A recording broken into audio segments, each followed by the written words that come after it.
I want to reassure you, there is going to be a beautiful way to get it all taken care of. All the right things are going to get taken care of, okay? You just don't see it yet. And you just have to be willing to work before you see the whole picture. Hey friends, if you are a high capacity leader or you just have a lot on your plate right now and you feel like everything is so important that you can't say no, or you're trying to figure out what to work on next, this is going to be a faith-centered reset that is going to be a huge paradigm shift for you.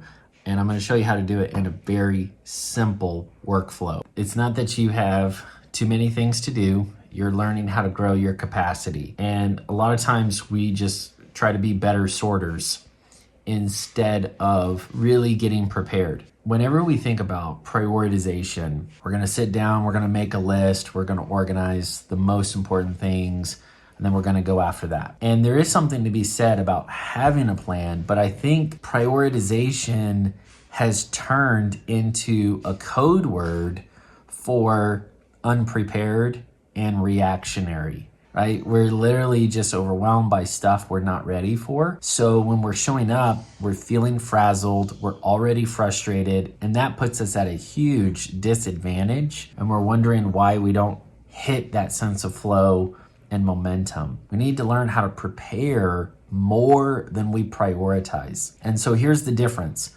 We're not just prioritizing all of the tasks that we need to get done. We're actually preparing ourselves. And so this is a paradigm shift, because a lot of leaders who feel busy, who seem burdened, they struggle with having too many priorities. They feel like it's all urgent, it's all important, it's all on them.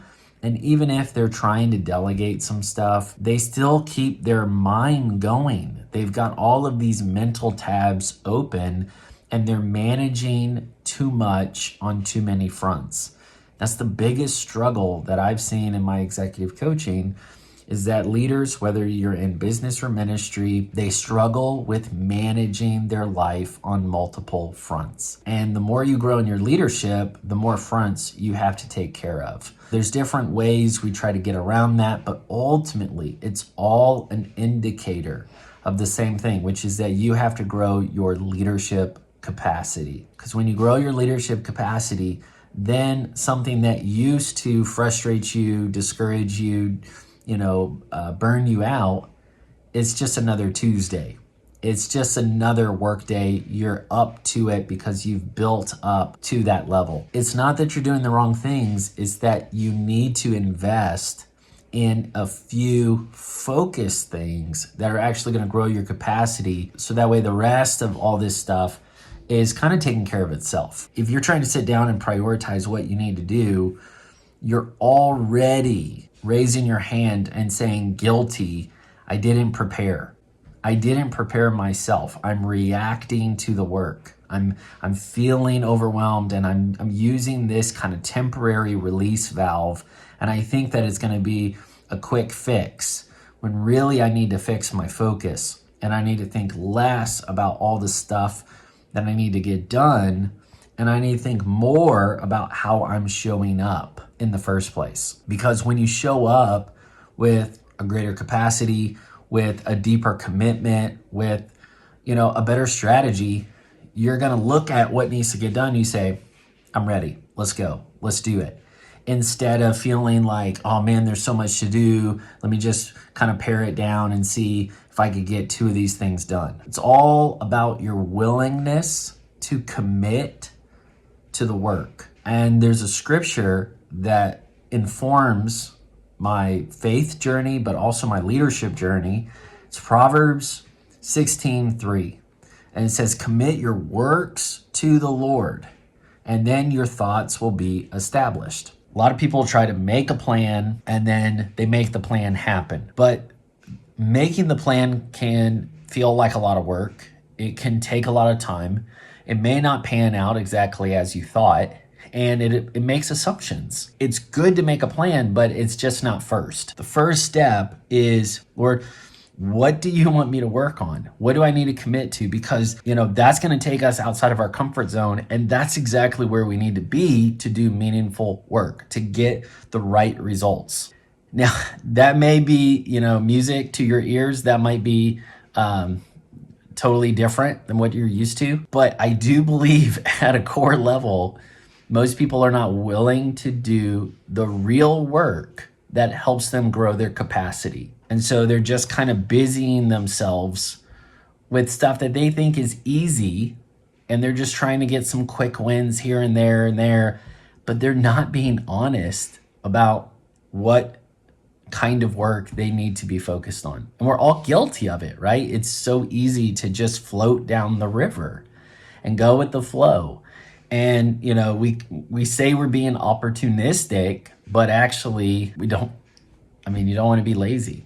So there's no dig, there's no disrespect in what I'm saying. I'm here to encourage you. I'm here to build you up. But I do think that you need the willingness to commit that work, whatever you're going to work on. You say, whatever it looks like, I'm going to go for it. I'm willing to figure this out. And then once you have that heart posture, if in that mindset, I think that the plan emerges. The right things to work on will show up when you are willing. The plan flows from your willingness to work and not the other way around. So this is what I call the prepared leader's workflow. Number 1 is work. Number 2 is when. Number 3 is window. This is very simple. If you're feeling overwhelmed, kind of frustrated, frazzled, you got all of these mental tabs open, you're wondering what to do now, how it's all going to work itself out, I want to reassure you, there is going to be a beautiful way to get it all taken care of. All the right things are going to get taken care of, okay?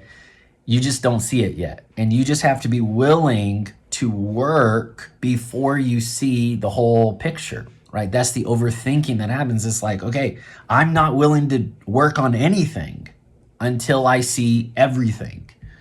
And you're not going to get it. You're not going to see it.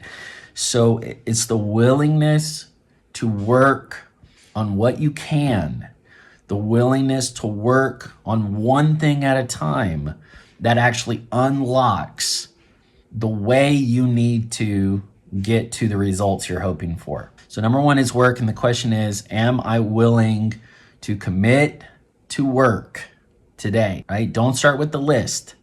Start with willingness. Start with surrender. And so for me, as a believer, I'm saying, Lord, I'm willing to work on things your way. What do you want me to work on?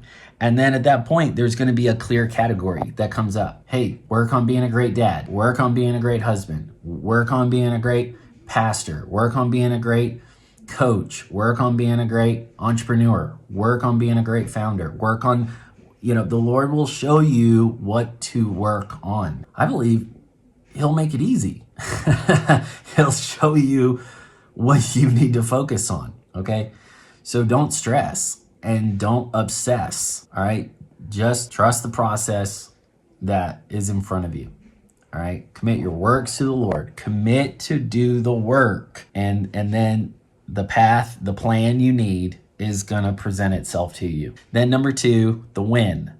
What's the win?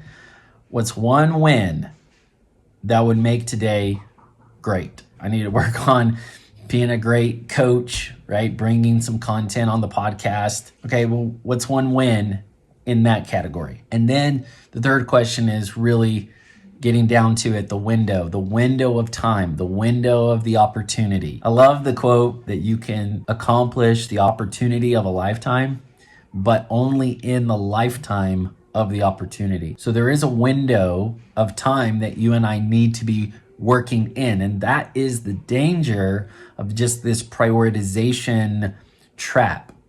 I'm not saying that we don't prioritize, we can't prioritize, but we can kind of pretend that we're doing this like really deep strategic work when actually we're procrastinating and we're missing out on that window of work, that window of opportunity. So this third question is, when will I give my best to do this work? Do I have 1 hour? Do I have 3 hours? Do I have 2 days before it's up? You're trying to like assess how much time you have to work with in order to go for it. Don't waste your time with this sideways energy. Commit your work to the Lord.